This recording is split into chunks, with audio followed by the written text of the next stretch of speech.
Hi there, how are you? This is going to be the beginning of part 2 of 1984. I very slowly finished part 1. It's been almost 2 weeks, it's been about 12 days.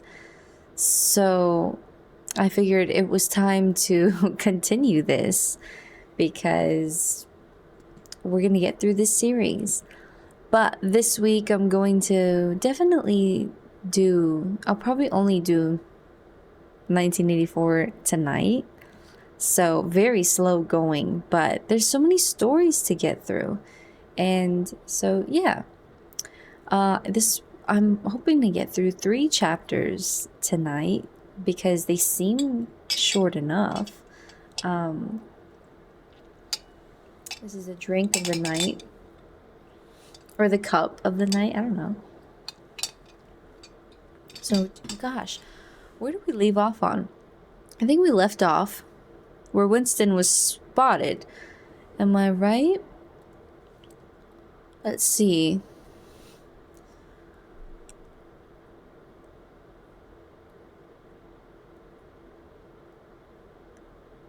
He was writing in his diary, his little diary.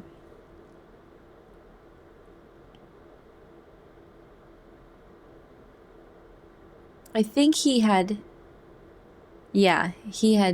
kind of encountered her in the district where he really wasn't supposed to be. And like he said, it's not like he's doing anything explicitly illegal, but he's doing enough to get on the bad side of the law, or of Big Brother. So that's unfortunate for him, but yeah, we're gonna see where it picks up from because he is incredibly paranoid. And here he is encountering somebody he's familiar with from work, a party member, and it's just the tension that has been built up as far as paranoia. It's just unimaginable, the consequences that he might suffer from this. So, and then before that, I don't know if it was the stream before or last stream, but he was really trying to get information on what times used to be like from the drunk older dudes at the bar. So in the Prole district or something. And that wasn't incredibly enlightening, but it was refreshing to get their perspective. So let's see what he gets up to now.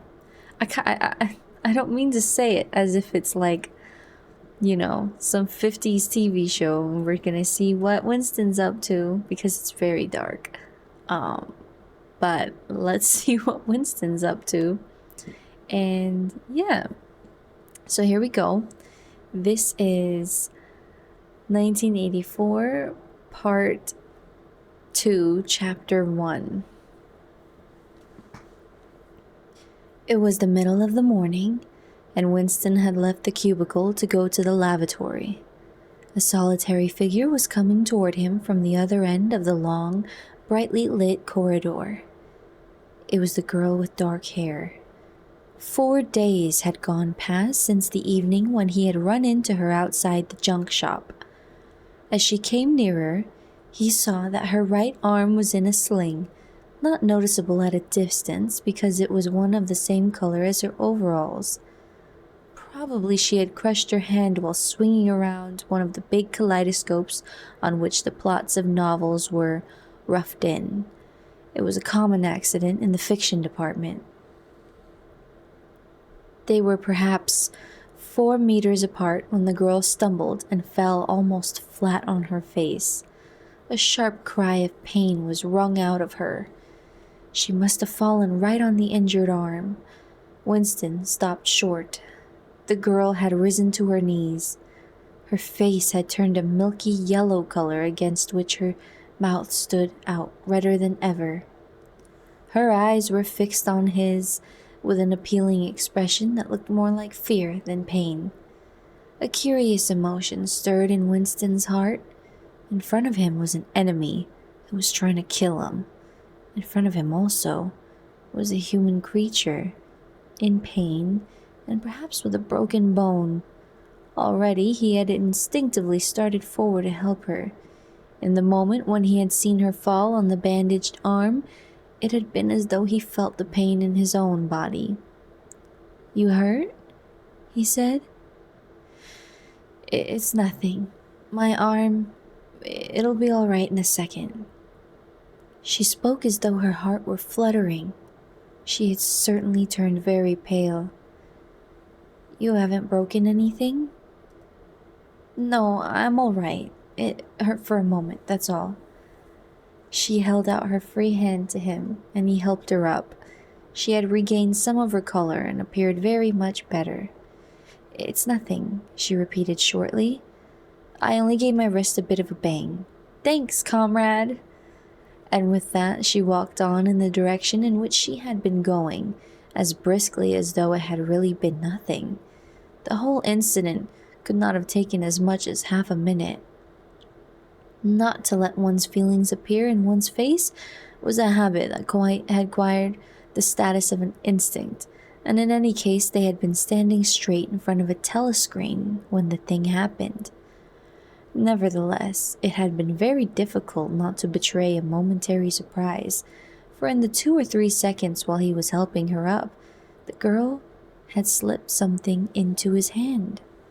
There was no question that she had done it intentionally. It was something small and flat.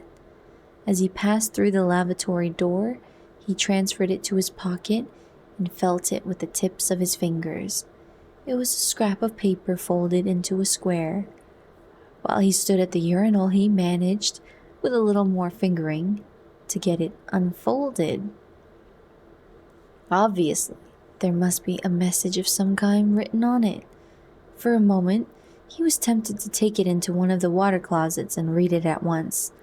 But that would be shocking folly, as he well knew. There was no place where you could be more certain that the telescreens were watched continuously.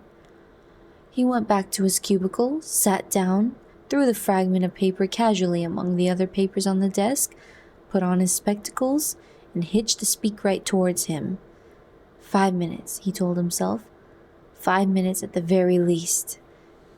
His heart bumped in his breast with frightening loudness. Fortunately, the piece of work he was engaged in was mere routine, the rectification of a long list of figures not needing close attention. Whatever was written on the paper, it must have some kind of political meaning. So far as he could see, there were 2 possibilities. One, much the more likely, was that the girl was an agent of the thought police, just as he had feared. He did not know why the thought police should choose to deliver their messages in such a fashion, but perhaps they had their reasons. The thing that was written on the paper might be a threat, a summons, an order to commit suicide, a trap of some description. But there was another, wilder possibility that kept raising its head, though he tried vainly to suppress it. This was that the message did not come from the thought police at all, but from some kind of underground organization. Perhaps the Brotherhood existed after all. Perhaps the girl was part of it. No doubt the idea was absurd, but it had sprung into his mind in the very instant of feeling the scrap of paper in his hand. It was not till a couple of minutes later that the other, more probable explanation had occurred to him. And even now, though his intellect told him that the message probably meant death, still, that was not what he believed, and the unreasonable hope persisted, and his heart banged, and it was with difficulty that he kept his voice from trembling as he murmured his figures into the speakwrite. He rolled up the completed bundle of work and slid it into the pneumatic tube. 8 minutes had gone by.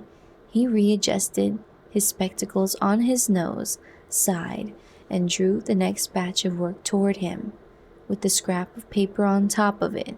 He flattened it out. On it was written in a large, unformed handwriting, "I love you."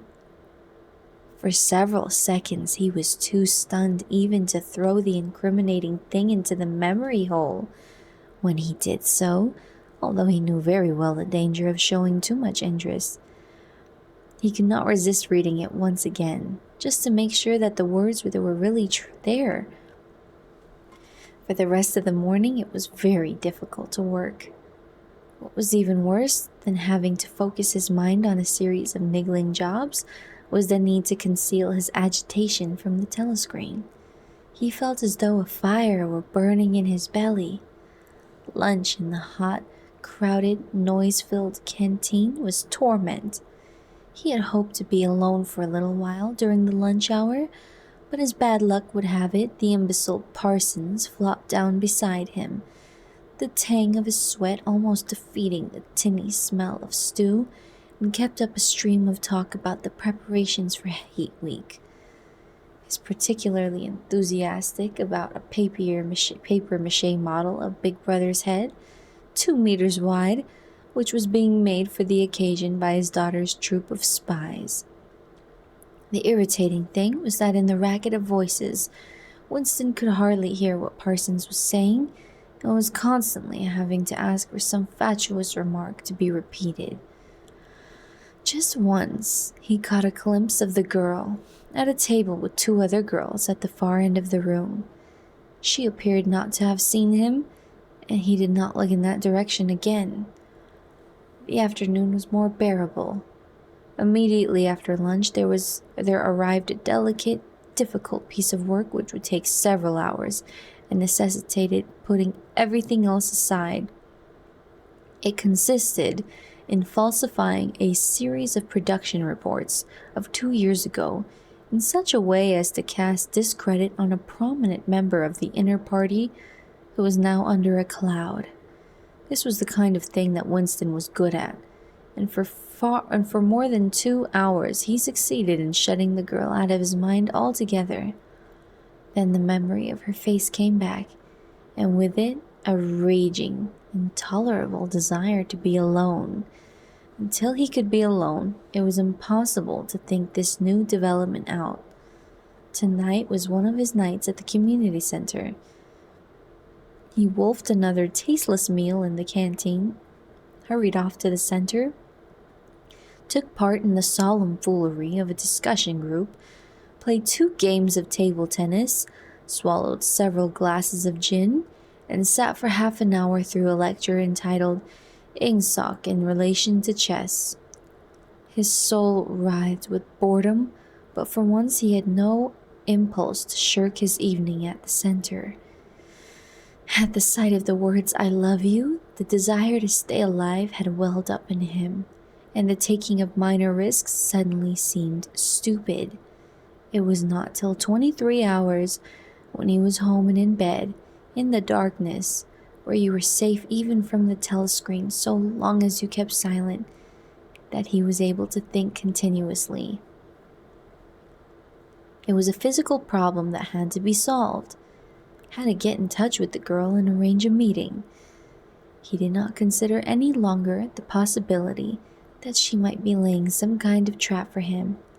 He knew that it was not so, because of her unmistakable agitation when she handed him the note. Obviously, she had been frightened out of her wits, as well she might be, nor did the idea of refusing her advances even cross his mind. Only 5 nights ago he had contemplated smashing her skull in with a cobblestone, but that was of no importance. He thought of her naked, youthful body as he had seen it in his dream. He had imagined her a fool like all the rest of them, her head stuffed with lies and hatred, her belly full of ice. A kind of fever seized him at the thought that he might lose her. The white, youthful body might slip away from him. What he feared more than anything else was that she would simply change her mind if he did not get in touch with her quickly. But the physical difficulty of meeting was enormous. It was like trying to make a move at chess when you were already mated. Whichever way you turned, the telescreen faced you. Actually, all the possible ways of communicating with her had occurred to him within 5 minutes of reading the note. But now, with time to think, he went over them one by one as though laying out a row of instruments on a table. Obviously, the kind of encounter that had happened this morning could not be repeated. If she had worked in the records department, it might have been comparatively simple. But he had only a very dim idea whereabouts in the building the fiction department lay, and he had no pretext for going there. If he had known where she lived and at what time she left work, he could have contrived to meet her somewhere on her way home. But to try to follow her home was not safe, because it would mean loitering about outside the ministry, which was bound to be noticed. As for sending a letter through the mails, it was out of the question. By a routine that was not even secret, all letters were opened in transit. Actually, few people ever wrote letters. For the messages that it was occasionally necessary to send, there were printed postcards with long lists of phrases, and you struck out the ones that were inapplicable.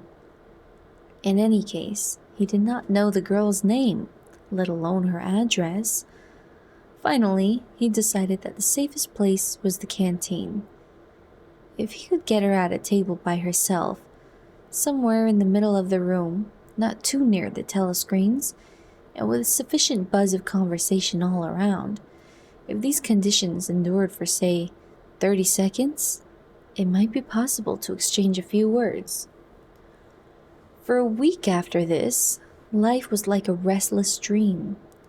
On the next day, she did not appear in the canteen until he was leaving it, the whistle having already blown. Presumably, she had been changed onto a later shift. They passed each other without a glance. On the day after that, she was in the canteen at the usual time, but with 3 other girls and immediately under a telescreen. Then for 3 dreadful days she did not appear at all. His whole body and mind seemed to be afflicted with an unbearable sensitivity, a source of transparency, which made every movement, every sound, every contact, every word that he had to speak or listen to, an agony. Even in sleep he could not altogether escape from her image. He did not touch the diary during those days. If there was any relief, it was in his work, in which he could sometimes forget himself for 10 minutes at a stretch. He had absolutely no clue as to what had happened to her. There was no inquiry he could make. She might have been vaporized. She might have committed suicide. She might have been transferred to the other end of Oceania. Worst and likeliest of all, she might simply have changed her mind and decided to avoid him. The next day, she reappeared. Her arm was out of the sling, and she had a band of sticking plaster round her wrist. The relief of seeing her was so great that he could not resist staring directly at her for several seconds. On the following day, he very nearly succeeded in speaking to her. When he came into the canteen, she was sitting at a table well out from the wall and was quite alone. It was early and the place was not very full. The queue edged forward till Winston was almost at the counter, then was held up for 2 minutes because someone in front was complaining that he had not received his tablet of saccharin. But the girl was still alone when Winston secured his tray and began to make for her table. He walked casually toward her, his eyes searching for a place at some table beyond her. She was perhaps 3 meters away from him. Another 2 seconds would do it. Then a voice behind him called, "Smith!" He pretended not to hear. "Smith!" repeated the voice, more loudly. It was no use. He turned around. A blonde-headed, silly-faced young man named Wilshire, whom he barely knew, was inviting him with a smile to a vacant place at his table. It was not safe to refuse. After having been recognized, he couldn't go sit at a table with an unattended girl. It was too noticeable. He sat down with a friendly smile. The silly blonde face beamed into his. Winston had a hallucination of himself smashing a pickaxe right into the middle of it. The girl's table filled up a few minutes later. But she must have seen him coming toward her, and perhaps she would take the hint. Next day, he took care to arrive early. Surely enough, she was at a table in about the same place, and again alone. The person immediately ahead of him in the queue was a small, swiftly moving, beetle-like man with a flat face and tiny, suspicious eyes. As Winston turned away from the counter with his tray, he saw that the little man was making straight for the girl's table. His hopes sank again. There was a vacant place at a table further away, but something in the little man's appearance suggested that he would be sufficiently attentive to his own comfort to choose the emptiest table. With ice at his heart, Winston followed. It was no use unless he could get the girl alone. At this moment, there was a tremendous crash. The little man was sprawling on all fours. His tray had gone flying. 2 streams of soup and coffee were flowing across the floor. He started to his feet with a malignant glance at Winston, whom he evidently suspected of having tripped him up. But it was all right. 5 seconds later, with a thundering heart, Winston was sitting at the girl's table. He didn't look at her. He unpacked his tray and promptly began eating. It was all important to speak at once, before anyone else came, but now a terrible fear had taken possession of him. A week had gone by since she first approached. She would have changed her mind. She must have changed her mind. It was impossible that this affair should end as successfully. Such things didn't happen in real life. He might have flinched altogether from speaking if at this moment he had not seen Ampleforth, the hairy-eared poet, wandering limply around the room with a tray, looking for a place to sit down. In his vague way, Ampleforth was attached to Winston, and would certainly sit down at his table if he caught sight of him. There was perhaps a minute in which to act. Both Winston and the girl were eating steadily. The stuff they were eating was a thin stew, actually a soup, of haricot beans. In a low murmur, Winston began speaking. Neither of them looked up. Steadily, they spooned the watery stuff into their mouths, and between spoonfuls exchanged a few necessary words in low, expressionless voices. "What time do you leave work?" 18:30. "Where can we meet?" "Victory Square, near the monument. It's full of telescreens. Doesn't matter if there's a crowd." "Any signal?" "No. Don't come up to me until you see me among a lot of people. And don't look at me. Just keep somewhere near me." "What time?" 19 hours. "All right." Ampleforth failed to see Winston and sat down at another table. The girl finished her lunch quickly and made off, while Winston stayed to smoke a cigarette. They did not speak again, and so far as it was possible for 2 people sitting on opposite sides of the same table, they didn't look at one another.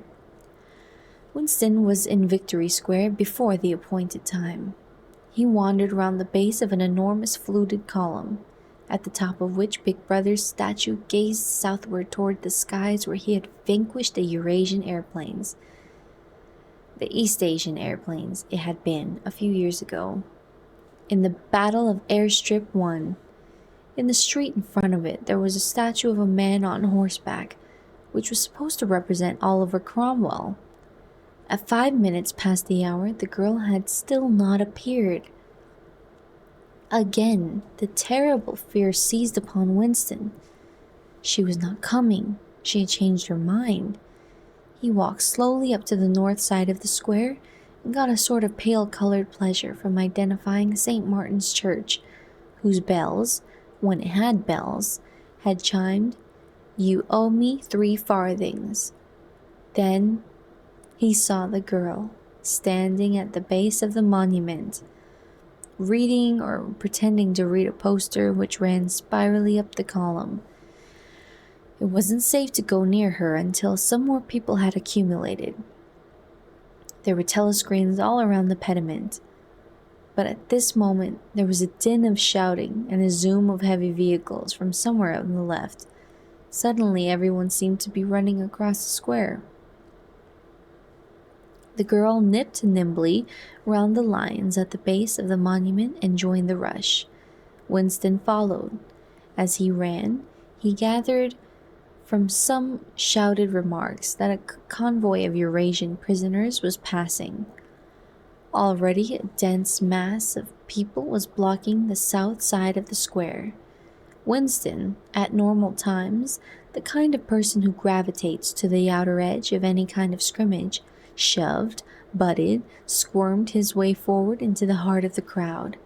Soon he was within arm's length of the girl, but the way was blocked by an enormous prole and an almost equally enormous woman, presumably his wife, who seemed to form an impenetrable wall of flesh.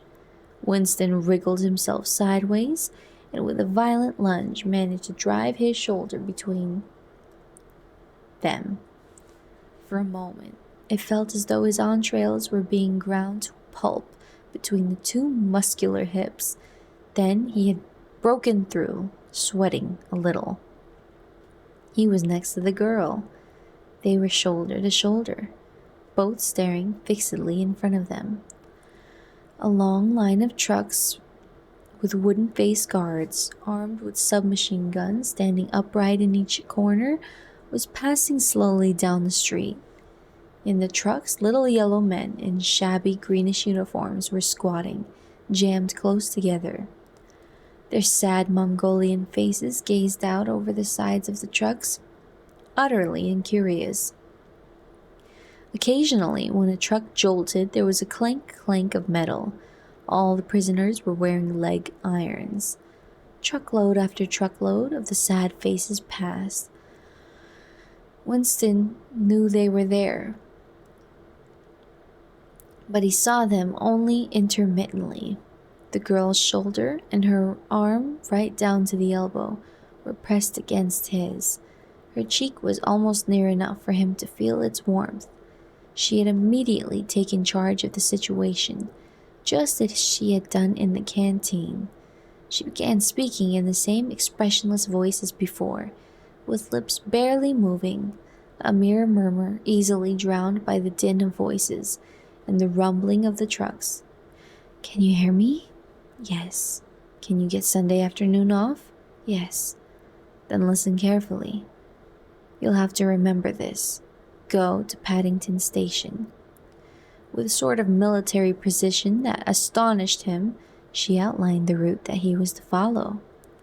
A half-hour railway journey, turn left outside the station, 2 kilometers along the road, a gate with the top bar missing, a path across a field, a grass-grown lane, a track between bushes, a dead tree with moss on it. It was as though she had a map inside her head. "Can you remember all that?" she murmured finally. "Yes." "You turn left, then right, then left again, and the gate's got no top bar." "Yes." "What time?" "About 15. You may have to wait. I'll get there by another way." "Are you sure you remember everything?" "Yes." "Then get away from me as quick as you can." She need not have told him that. But for the moment they could not extricate themselves from the crowd. The trucks were still filing past, the people still insatiably gaping.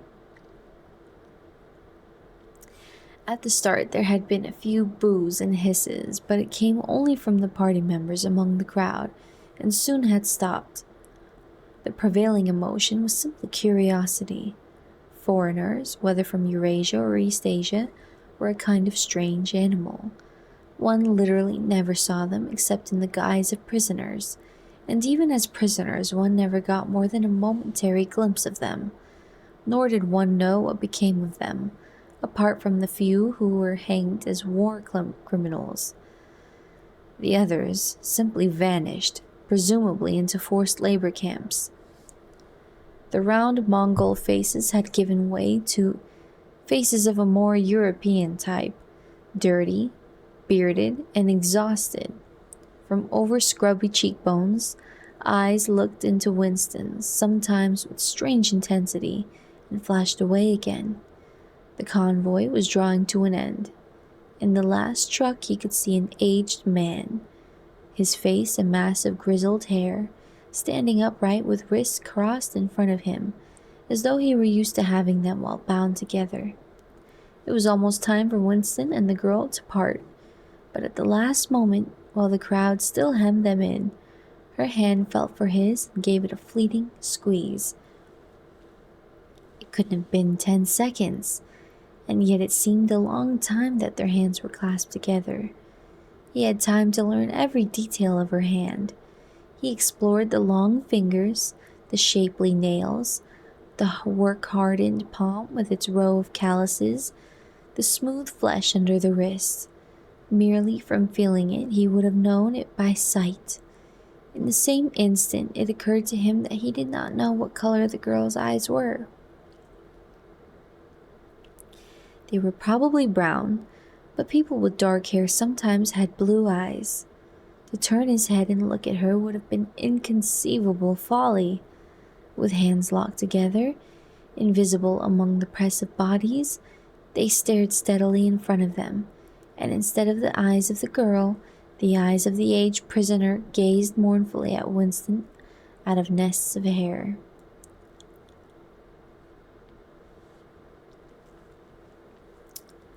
Chapter 2.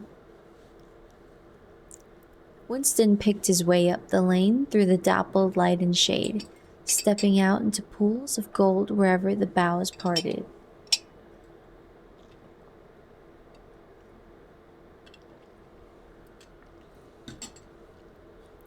Under the trees to the left of them, the ground was misty with bluebells. The air seemed to kiss one's skin. It was the 2nd of May. From somewhere deeper in the heart of the wood came the droning of ringed doves. He was a bit early. There had been no difficulties about the journey, and the girl was so evidently experienced that he was less frightened than he would have normally been. Presumably, she could be trusted to find a safe place. In general, you could not assume that you were much safer in the country than in London. There were no telescreens, of course, but there was always the danger of concealed microphones by which your voice might be picked up and recognized. Besides, it was not easy to make a journey by yourself without attracting attention. For distances of less than 100 kilometers, it was not necessary to get your passport endorsed, but sometimes there were patrols hanging about the railway stations who examined the papers of any party member they found and asked awkward questions. However, no trolls appeared, and on the walk from the station he had made sure by cautious backward glances that he was not being followed. The train was full of proles, in a holiday mood because of the summery weather. The wooden-seated carriage in which he traveled was filled to overflowing by a single enormous family, ranging in a toothless great-grandmother to a month-old baby, going out to spend an afternoon with in-laws in the country, and as they freely explained to Winston, to get hold of a little black market butter. The lane widened, and in a minute he came to the footpath that she had told him of, a mere cattle track which plunged between the bushes. He had no watch, but it could not have been 15 yet. The bluebells were so thick underfoot that it was impossible not to tread on them. He knelt down and began picking some, partly to pass the time away, but also from a vague idea that he would like to have a bunch of flowers to offer to the girl when they met. He had got together a big bunch and was smelling their faint, sickly scent when a sound at his back froze him, the unmistakable crackle of a foot on twigs. He went on picking bluebells, It was the best thing to do.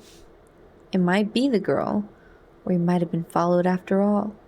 To look round was to show guilt. He picked another and another. A hand fell lightly on his shoulder. He looked up. It was the girl. She shook her head, evidently as a warning that he must keep silent, then parted the bushes and quickly led the way along the narrow track into the wood. Obviously, she had been that way before, for she dodged the boggy bits as though by habit. Winston followed, still clasping his bunch of flowers. His first feeling was relief, but as he watched a strong, slender body moving in front of him, with the scarlet sash that was just tight enough to bring out the curve of her hips, the sense of his own inferiority was heavy upon him. Even now it seemed quite likely that when she turned round and looked at him, she would draw back after all. The sweetness of the air and the greenness of the leaves daunted him. Already, on the walk from the station, the May sunshine had made him feel dirty and etiolated. A creature of indoors, with the sooty dust of London in the pores of his skin. It occurred to him that till now she had probably never seen him in broad daylight in the open. They came to the fallen tree that she had spoken of. The girl hopped over and forced apart the bushes, in which there did not seem to be an opening. When Winston followed her, he found that they were in a natural clearing, a tiny grassy knoll surrounded by tall saplings that shut it in completely. The girl stopped and turned. "Here we are," she said. He was facing her at several paces' distance, and yet he did not dare move nearer to her. "I didn't want to say anything in the lane," she went on, "in case there's a mite kid in there. I don't suppose there is, but there could be. There's always the chance of one of those swine recognizing your voice. We're all right here. Hi." He still had not the courage to approach her. "We're all right here?" he repeated stupidly. "Yes, look at the trees." They were small ashes, which at some time had been cut down and had sprouted up again into the forest of poles, none of them thicker than one's wrist. "There's nothing big enough to hide a mic in. Besides, I've been here before." They were only making conversation. He had managed to move closer to her now. She stood before him, very upright, with a smile on her face that looked faintly ironical, as though she were wondering why he was so slow to act. The bluebells had cascaded onto the ground. They seemed to have fallen of their own accord. He took her hand. "Would you believe," he said, "that till this moment I didn't know what color your eyes were?" They were brown, he noted, a rather light shade of brown, with dark lashes. "Now that you've seen what I'm really like, can you still bear to look at me?" "Yeah, easily. I'm 39 years old. I've got a wife that I can't get rid of. I've got varicose veins. I've got 5 false teeth." "I couldn't care less," said the girl. The next moment, it was hard to say by whose act, she was in his arms. At the beginning he had no feeling except sheer incredulity. The youthful body was strained against his own. The mass of dark hair was against his face, and yes, actually she had turned her face up, and he was kissing the wide red mouth. She had clasped her arms about his neck. She was calling him darling, precious one, loved one. He had pulled her down onto the ground. She was utterly unresisting. He could do what he liked with her. But the truth was that he had no physical sensation except that of mere contact. All he felt was incredulity and pride. He was glad that this was happening, but he had no physical desire. It was too soon. Her youth and prettiness had frightened him. He was too much used to living without women. He did not know the reason. The girl picked herself up and pulled a bluebell out of her hair. She sat against him, putting her arm around his waist. "Never mind, dear. There's no hurry. We've got the whole afternoon. Isn't this a splendid hideout? I found it when I got lost once on a community hike. If anyone was coming, you could hear them 100 meters away." "What is your name?" said Winston. "Julia.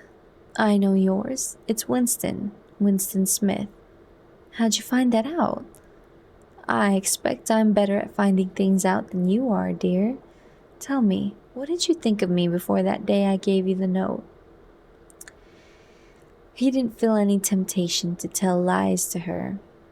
It was even sort of love offering to start off by telling the worst. "I hated the sight of you," he said. "I wanted to rape you and then murder you afterwards. 2 weeks ago, I thought seriously of smashing your head in with the cobblestone. If you really want to know, I imagine that you had something to do with the thought police." The girl laughed delightedly, evidently taking this as a tribute to the excellence of her disguise. "Not the thought police? You didn't honestly think that?" "Well, perhaps not exactly that, but from your general appearance, merely because you're young and fresh and healthy, you understand, I thought that probably you thought I was a good party member, pure in word and deed. Banners, processions, slogans, games, community hikes, all that stuff. And you thought that if I had a quarter of a chance, I'd denounce you as a thought criminal and get you killed off. Yes, something of that kind. A great many young girls are like that, you know." "It's this bloody thing that does it," she said, ripping off the scarlet sash of the Junior Anti-Sex League and flinging it into a bow. Then, as though touching her waist had reminded her of something, she felt in the pocket of her overalls and produced a small slab of chocolate. She broke it in half and gave one of the pieces to Winston. Even before he had taken it, he knew by the smell that it was very unusual chocolate. It was dark and shiny and was wrapped in silver paper. Chocolate was dull brown, crumbly stuff that tasted, as nearly as one could describe it, like the smoke of a rubbish fire. But at some time or another he had tasted chocolate like the piece she had given him. The first whiff of its scent had stirred up some memory which he could not pin down, but which was powerful and troubling. "Where'd you get this stuff?" he said. "Black market," she said indifferently. "Actually, I am that sort of girl to look at. I'm good at games. I was a troop leader in the Spies.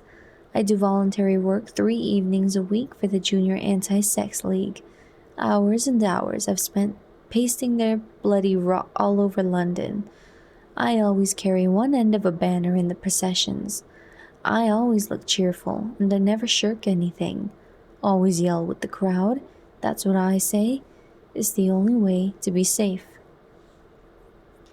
The first fragment of chocolate had melted on Winston's tongue. The taste was delightful, but there was still that memory moving around the edges of his consciousness, something strongly felt but not reducible to definite shape, like an object seen out of the corner of one's eye. He pushed it away from him, aware only that it was the memory of some action which he would have liked to undo but could not. "You are very young," he said. "You are 10 or 15 years younger than I am. What could you see to attract you in a man like me?" "It was something in your face. I thought I'd take a chance. I'm good at spotting people who don't belong. As soon as I saw you, I knew you were against them." Them, it appeared, meant the party, and above all the inner party. about whom she talked with an open, jeering hatred which made Winston feel uneasy, although he knew that they were safe here if they could be safe anywhere. A thing that astonished him about her was the coarseness of her language. Party members were not supposed to swear, and Winston himself very seldom did swear aloud, at any rate. Julia, however, seemed unable to mention the party, and especially the inner party, without using the kind of words that you saw chalked up in dripping alleyways. He did not dislike it. It was merely one symptom of her revolt against the party and all its ways, and somehow it seemed natural and healthy, like the sneeze of a horse that smells bad hay. They had left the clearing and were wandering again through the checkered shade, with their arms around each other's waists whenever it was wide enough to walk two abreast. He noticed how much softer her waist seemed to feel now that the sash was gone. They did not speak above a whisper. Outside the clearing, Julia said, it was better to go quietly. Presently they had reached the edge of the little wood. She stopped him. "Don't go out into the open. There might be someone watching. We're all right if we keep behind the boughs." They were standing in the shade of hazel bushes. The sunlight, filtering through innumerable leaves, was still hot on their faces. Winston looked out into the field beyond, and underwent a curious, slow shock of recognition. He knew it by sight, an old, close-bitten pasture, with a footpath wandering across it, and a molehill here and there, and the ragged hedge on the opposite side of the boughs of the elm trees swayed just perceptibly in the breeze, and their leaves stirred faintly in the dense masses like women's hair. Surely, somewhere nearby, but out of sight, there must be a stream with green pools where dace were swimming. "Isn't there a stream somewhere near here?" he whispered. "That's right, there is a stream. It's at the edge of the next field, actually. There are fish in it, great big ones. You can watch them lying in the pools under the willow trees, waving their tails." "It's the golden country almost," he murmured. "The golden country? It's nothing, really. A landscape I've seen sometimes in a dream." "Look," whispered Julia. A thrush had alighted on a bough not 5 meters away, almost at the level of their faces. Perhaps they had not seen them. It was in the sun, they in the shade. It spread out its wings, fitted them carefully into place again, ducked its head for a moment, as though making a sort of obeisance to the sun, and then began to pour forth a torrent of song. In the afternoon, the volume of sound was startling. Winston and Julia clung together, fascinated. The music went on, minute after minute, with astonishing variations, never once repeating itself, almost as though the bird were deliberately showing off its virtuosity. Sometimes it stopped for a few seconds, spread out and resettled its wings, then swelled its speckled breast and again burst into song. Winston watched it with a sort of vague reverence. For whom, for what, was that bird singing? No mate, no rival was watching it. What made it sit at the edge of the lonely wood and pour its music into nothingness? He wondered whether, after all, there was a microphone hidden somewhere near. He and Julia had only spoken in low whispers, and it would not pick up what they had said, but it would pick up the thrush. Perhaps at the other end of the instrument was some small, beetle-like man was listening intently, listening to that. But by degrees the flood of music drove all speculations out of his mind.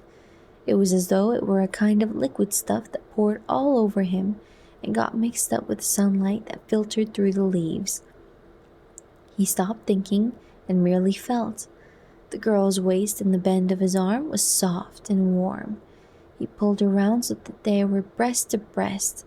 Her body seemed to melt into his. Wherever his hands moved, it was all as yielding as water. Their mouths clung together.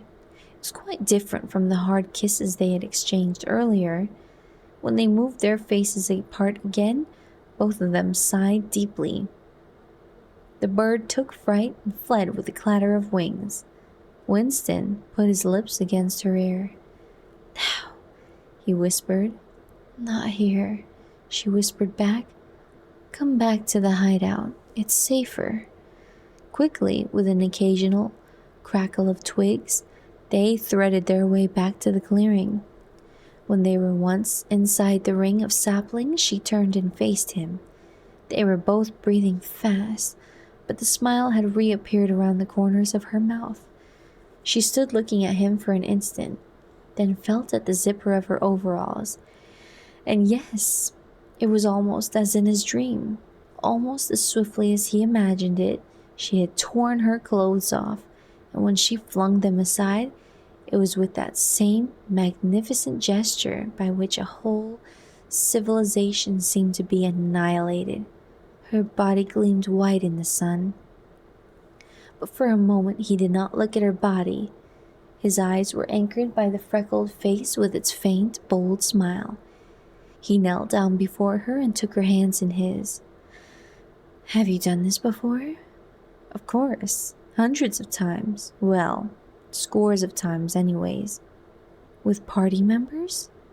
"Yes, always with party members." "With members of the inner party?" "Not with those swine, no. But there's plenty that would if they got half a chance. They're not so holy as they make out." His heart leapt. Scores of times she had done it. He wished it had been hundreds, thousands. Anything that hinted at corruption always filled him with a wild hope. Who knew? Perhaps the party was rotten under the surface, its cult of strenuousness and self-denial simply a sham concealing iniquity. If he could have infected the whole lot of them with leprosy or syphilis, how gladly he would have done so. Anything to rot, to weaken, to undermine. He pulled her down so that they were kneeling face to face. "Listen, the more men you've had, the more I love you. Do you understand that?" "Yes, perfectly. I hate purity. I hate goodness. I don't want any virtue to exist anywhere. I want everyone to be corrupt to the bones." "Well then, I ought to suit you, dear. I'm corrupt to the bones." "You like doing this?" "I don't mean simply me. I mean the thing in itself. I adore it." That was above all what he wanted to hear. Not merely the love of one person, but the animal instinct, the simple undifferentiated desire. That was the force that would tear the party to pieces. He pressed her down upon the grass among the fallen bluebells. This time there was no difficulty. Presently the rising and falling of their breasts slowed to normal speed, and in a sort of pleasant helplessness they fell apart. The sun seemed to have grown hotter. They were both sleepy. He reached out for the discarded overalls and pulled them partly over her. Almost immediately they fell asleep and slept for about a half an hour. Winston woke first. He sat up and watched the freckled face, still peacefully asleep, pillowed on the palm of her hand. Except for her mouth, you could not call her beautiful. There was a line or two around the eyes, if you looked closely. The short, dark hair was extraordinarily thick and soft. It occurred to him that he still didn't know her surname or where she lived. The young, strong body, now helpless in sleep, awoke in him a pitying, protecting feeling. But the mindless tenderness that he had felt under the hazel tree while the thrush was singing had not quite come back. He pulled the overalls aside and studied her smooth white flank. In the old days, he thought, a man looked at a girl's body and saw that it was desirable, and that was the end of the story. But you could not have pure love or pure lust nowadays. No emotion was pure, because everything was mixed up with fear and hatred. Their embrace had been a battle, the climax and a victory. It was a blow struck against the party. It was a political act. Chapter 3. "We can come here once again," said Julia. "It's generally safe to use any hideout twice, but not for another month or two, of course."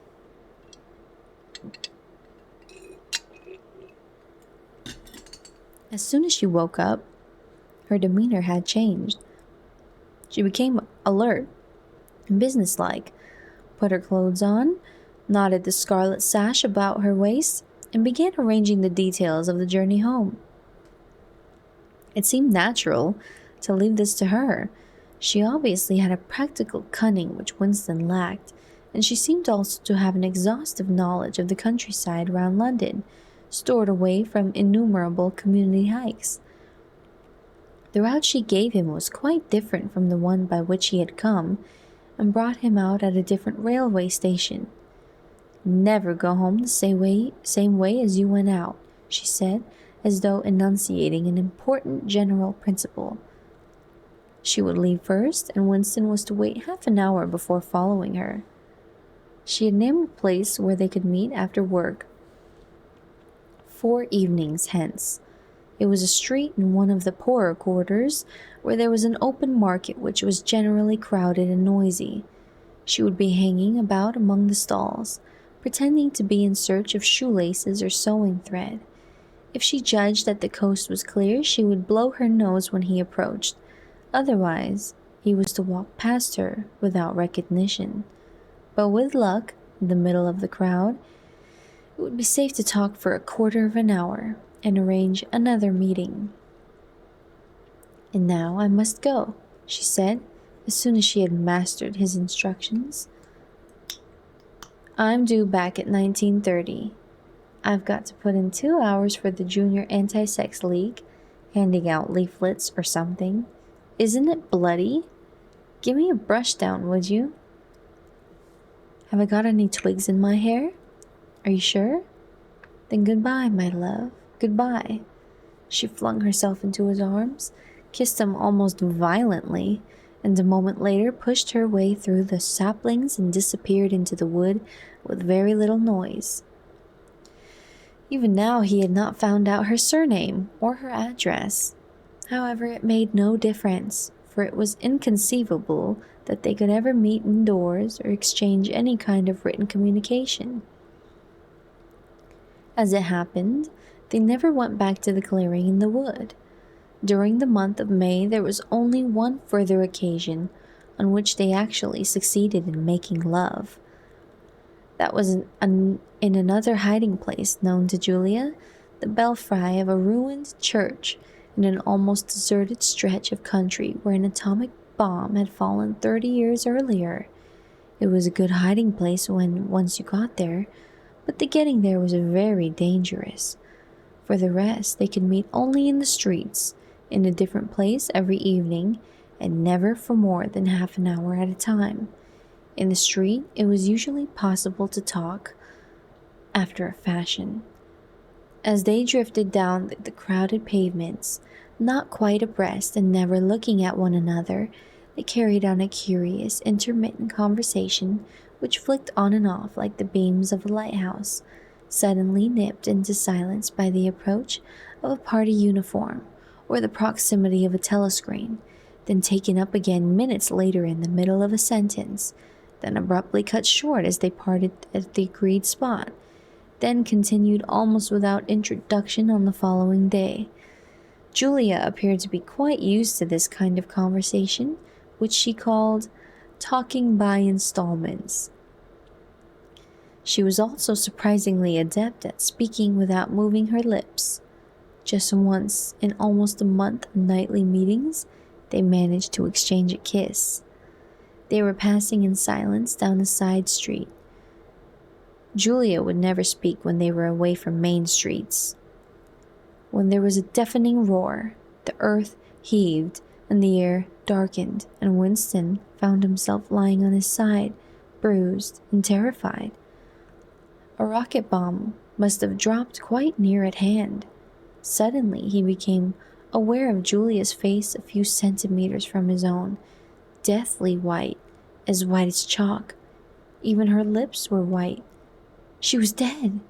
He clasped her against him and found that he was kissing a live, warm face. But there was some powdery stuff that got in the way of his lips. Both of their faces were thickly coated with plaster. There were evenings when they had reached their rendezvous and they had to walk past one another without a sign, because a patrol had just come round the corner or a helicopter was hovering overhead. Even if it had been less dangerous, it would have still been difficult to find time to meet. Winston's working week was 60 hours. Julia's was even longer, and their free days varied according to the pressure of work and did not often coincide.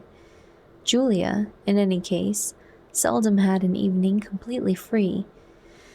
She spent an astonishing amount of time in attending lectures and demonstrations, distributing literature for the Junior Anti-Sex League, preparing banners for Hate Week, making collections for the Savings Campaign, and such like activities.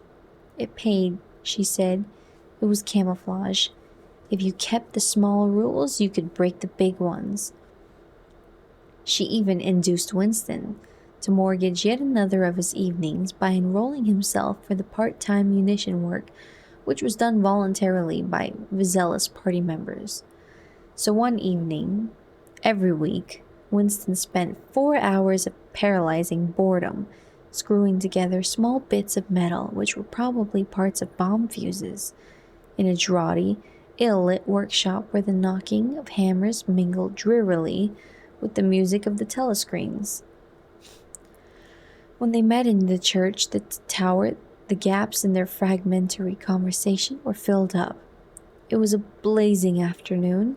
The air in the little square chamber above the bells was hot and stagnant, and smelt overpoweringly of pigeon dung. They sat talking for hours on the dusty, twig-littered floor, one or other of them getting up from time to time to cast a glance through the arrow slits and make sure that no one was coming. Julia was 26 years old. She lived in a hostel with 30 other girls. Always in the stink of women. How I hate women, she said parenthetically, and she worked, as he had guessed, on the novel writing machines in the fiction department. She enjoyed her work, which consisted chiefly in running and servicing a powerful but tricky electric motor. She was not clever, but she was fond of using her hands and felt at home with machinery. She could describe the whole process of composing a novel, from the general directive issued by the planning committee down to the final touching up by the rewrite squad, but she was not interested in the finished product. She didn't much care for reading, she said. Books were just a commodity that had to be produced, like jam or bootlaces. She had no memory of anything before the early 60s, and the only person she had ever known who talked frequently of the days before the revolution was a grandfather who had disappeared when she was 8. At school, she had been captain of the hockey team and had won the gymnastics trophy 2 years running. She had been a troop leader in the Spies and a branch secretary in the Youth League before joining the Junior Anti-Sex League. She had always borne an excellent character. She had even an infallible mark of good reputation. Been picked out to work in pornosec, the subsection of the fiction department which turned out cheap pornography for distribution among the proles. It was nicknamed Muck House by the people who worked in it, she remarked. There she had remained for a year, helping to produce booklets and sealed packets with titles like Spanking Stories or One Night in a Girls' School, to be bought furtively by proletarian youths who were under the impression that they were buying something illegal. "What are these books like?" said Winston curiously. "Oh, ghastly rubbish. They're boring, really. They only have 6 plots, but they swap them around a bit. Of course, I was only on the kaleidoscopes. I was never in the rewrite squad. I'm not literary, dear. Not even enough for that. He learned with astonishment that all the workers in pornosec, except the head of the department, were girls. The theory was that men, whose sex instincts were less controllable than those of women, were in greater danger of being corrupted by the filth they handled. They don't even like having married women there, she added. Girls are always supposed to be so pure. Here's one who isn't anyway. She had had her first love affair when she was 16, with a party member of 60 who later committed suicide to avoid arrest. And a good job, too, said Julia. Otherwise, they'd have my name out of him when he confessed. Since then, there had been various others. Life, as she saw it, was quite simple. You wanted a good time? They, meaning the party, wanted to stop you having it. You broke the rules as best you could. She seemed to think it just as natural that they should want to rob you of your pleasures as that you should want to avoid being caught. She hated the party and said so in the crudest words, but she made no general criticism of it. Except where it touched upon her own life, she had no interest in party doctrine. He noticed that she never used newspeak words, except the ones that had passed into everyday use. She had never heard of the Brotherhood and refused to believe in its existence. Any kind of organized revolt against the party, which was bound to be a failure, struck her as stupid. The clever thing was to break the rules and stay alive all the same. He wondered vaguely how many others like her there might be in the younger generation, people who had grown up in the world of the revolution, knowing nothing else, accepting the party as something unalterable like the sky, not rebelling against its authority but simply evading it, as a rabbit dodges a dog. They did not discuss the possibility of getting married. It was too remote to be worth thinking about. No imaginable committee would ever sanction such a marriage, even if Catherine, Winston's wife, could somehow been gotten rid of. It was hopeless, even as a daydream. What was she like, your wife? She was... Do you know the newspeak word, good thinkful? Meaning naturally orthodox and capable of thinking a bad thought? No, I didn't know the word, but I know the kind of person right enough. He began telling her the story of his married life. Curiously enough, she appeared to know the essential parts of it already. She described to him, almost as though she had seen or felt it, the stiffening of Catherine's body as soon as he touched her. The way in which she still seemed to be pushing him from her with all her strength, even when her arms were clasped tightly around him. With Julia, he felt no difficulty in talking about such things. Catherine, in any case, had long ceased to be a painful memory, and became merely a distasteful one. I could have stood it if it had not been for one thing, he said. He told her about the frigid little ceremony that Catherine had forced him to go through on the same night every week. She hated it, but nothing would make her stop doing it. She used to call it, you'll never guess. Our duty to the party, said Julia promptly. How did you know that? I've been at school too, dear. Sex talks once a month for the over 16s, and in the youth movement. They rub it into you for years. I dare say it works in a lot of cases, but of course you can never tell. People are such hypocrites. She began to enlarge upon the subject. With Julia, everything came back to her own sexuality. As soon as this was touched upon in any way, she was capable of great acuteness. Unlike Winston, she had grasped the inner meaning of the party's sexual puritanism. It was not merely that the sex instinct created a world of its own which was outside the party's control, and which therefore had to be destroyed if possible.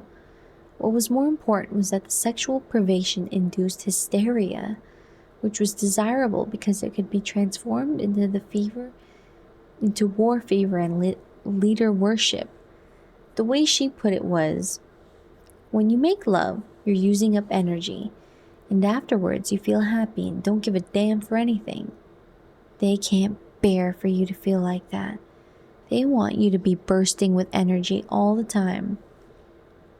All this marching up and down and cheering and waving flags is simply sex gone sour. If you're happy inside yourself, why should you get excited about Big Brother and the 3-year plans and the 2 minutes hate and all the rest of their bloody rot? That was very true, he thought. There was a direct, intimate connection between chastity and political orthodoxy. For how could the fear, the hatred, and the lunatic credulity which the party needed in its members be kept at the right pitch, except by bottling down some powerful instinct and using it as driving force? The sex impulse was dangerous to the party, and the party had turned it into account. They had played a similar trick with the instinct of parenthood. The family could not actually be abolished, and indeed, people were encouraged to be fond of their children in almost the old-fashioned way. The children, on the other hand, were systematically turned against their parents and taught to spy on them and report their deviations. The family had become, in effect, an extension of the thought police. It was a device by means of which everyone could be surrounded night and day by informers who knew him intimately. Although his mind went back to Catherine would unquestionably have denounced him to the thought police if she had not happened to be too stupid to detect the unorthodoxy of his opinions. But what really recalled her to him at this moment was the stifling heat of the afternoon, which had brought the sweat out on his forehead. He began telling Julia of something that had happened, or rather failed to happen, on another sweltering summer afternoon 11 years ago. It was 3 or 4 months after they were married. They had lost their way on a community hike somewhere in Kent. They had only lagged behind the others for a couple of minutes, but they took a wrong turning, and presently found themselves pulled up short by the edge of an old chalk quarry. It was a sheer drop of 10 or 20 meters, with boulders at the bottom. There was nobody of whom which they could ask the way. As soon as she realized that they were lost, Catherine became very uneasy. To be away from the noisy mob of hikers even for a moment gave her a feeling of wrongdoing. She wanted to hurry back by the way they had come and start searching in another direction. But at this moment, Winston noticed some tufts of loosestrife growing in the cracks of the cliff beneath them. One tuft was of the 2 colors, magenta and brick red, apparently growing on the same root. He had never seen anything of the kind before, and he called to Catherine to come and look at it. "Look, Catherine, look at those flowers. That clump down near the bottom. Do you see there are 2 different colors?" She had already turned to go, but she did rather fretfully come back for a moment. She even leaned out over the cliff to see where they were pointing. He was standing a little behind her, and he put his hand on her waist to steady her. At this moment, it suddenly occurred to him how completely alone they were. There was not a human creature anywhere. Not a leaf stirring, not even a bird awake. In a place like this, the danger there that would be a hidden microphone was very small. And even if there was a microphone, it would only pick up sounds. It was the hottest, sleepiest hour of the afternoon. The sun blazed down upon them, the sweet tickled his face, and the thought struck him, Why didn't you give her a good shove? Said Julia. I would have. Yes, dear, you would have. I would have, if I'd been the same person then as I am now. Or perhaps I would. I'm not certain. Are you sorry you didn't? Yes. On the whole, I'm sorry I didn't. They were sitting side by side on the dusty floor. He pulled her closer against him. Her head rested on his shoulder, the pleasant smell of her hair conquering the pigeon dung. She was very young, he thought. She still expected something from life. She didn't understand that to push an inconvenient person over a cliff solves nothing. Actually, it would have made no difference, he said. Then why are you sorry you didn't do it? Only because I prefer a positive to a negative. In this game that we're playing, we can't win. Some kinds of failure are better than other kinds, that's all.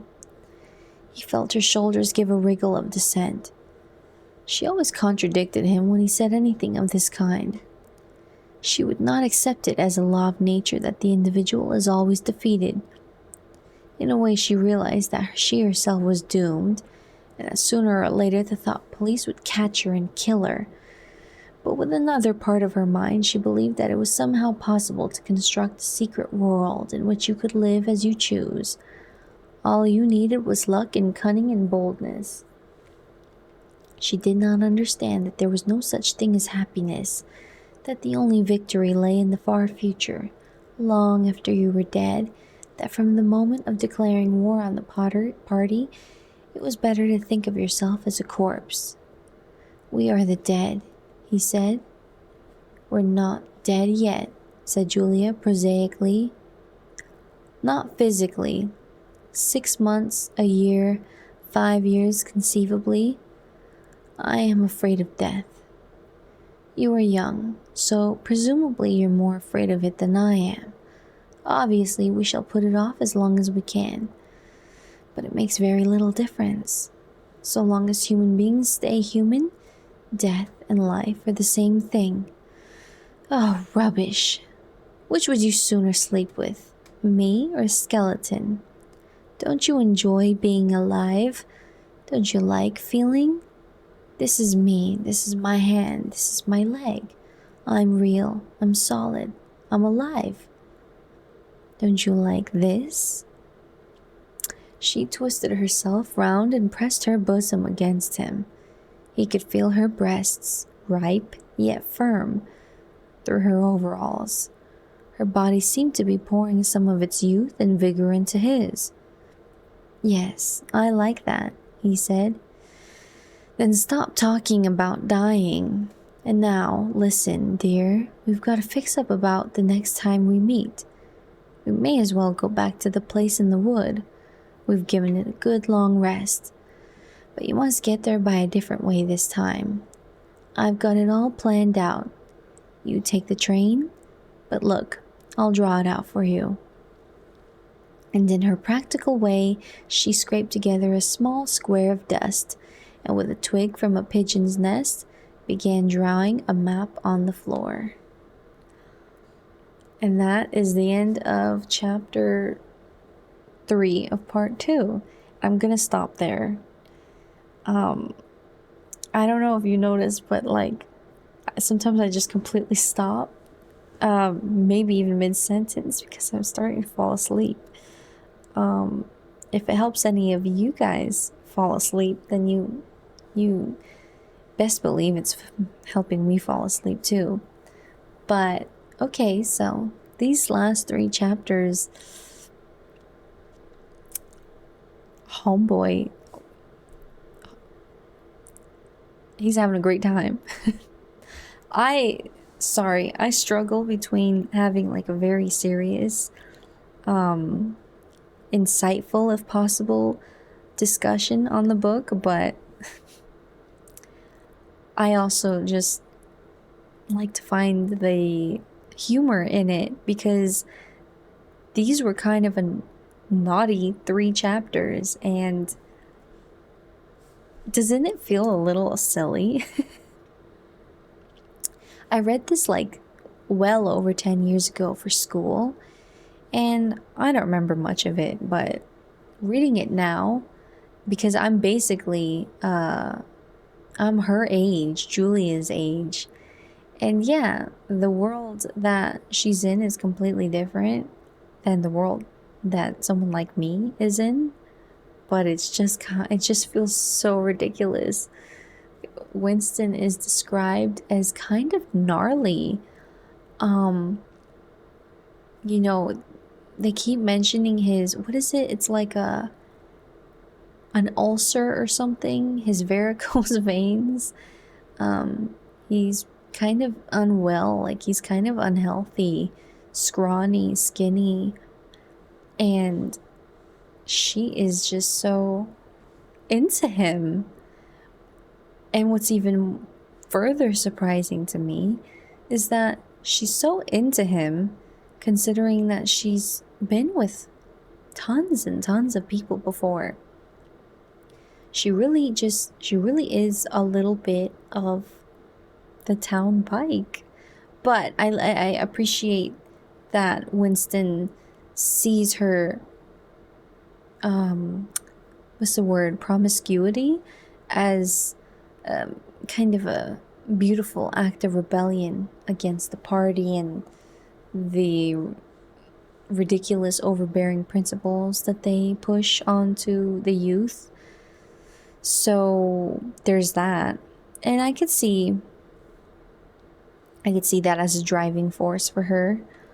But yeah, it's just it's interesting to read, I guess. She really just got to it. Just she's the interesting character here.